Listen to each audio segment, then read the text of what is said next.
Jambo na karibu, hapa ni Ban TV matukio kwa wote. Jina langu ni Benson Ngaruya Kongo. Tafadhali subscribe ili unayapata makala mbalimbali kadri tunapoyaweka kwenye mtandao huu wetu wa YouTube. Na habari ambazo zinatufikia sasa hivi, kumbuka ya kwamba hapa tunakupasha masuala mbalimbali ambayo yanatukia hapa nchini Kenya.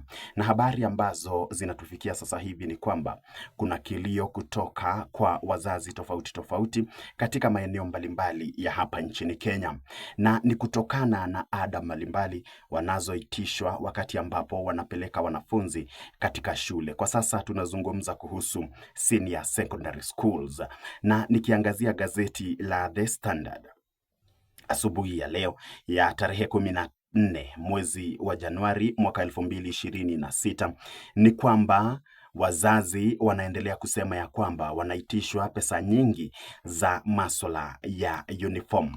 Nikiangazia naona ya kwamba uniform ambazo tuseme trouser inafaa kuuzwa 700 wanaitishwa hadi 1200, na hata hatuko hapo sana. Ni kwamba katika shule moja kule eneo la Nairobi ni kwamba wameeleza wazazi lazima waweze kununua ile innerwear, na moja wanauza shilingi 1000. Wanasema lazima wazazi waweze kununua innerwears 6.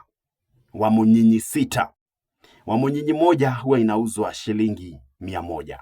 Lakini kule wanaelezwa ya kwamba wamunyinyi moja inauzwa 1000, na hivyo basi wakinunua wamunyinyi 6 ni 6000.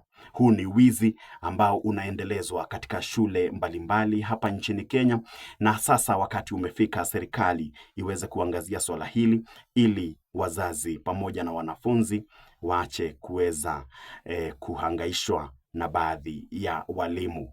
Kuna swala lingine litokea kule eneo la Nakuru ambapo familia moja ama kijana kutoka familia moja aliweza kuchangiwa 22,000 na wasamaria wema, na baada yake kuchangiwa hizo pesa alikuwa jiunge na shule moja, na baada yake kwenda katika shule hiyo akaelezwa ya kwamba hizo pesa ni za uniform peke yake, na hivyo basi hataweza kujiunga na shule hiyo. Imagine 22,000 zikaenda kwa masuala ya uniform, na hivyo basi huyo mwanafunzi akarejea nyumbani. Ni mwisho.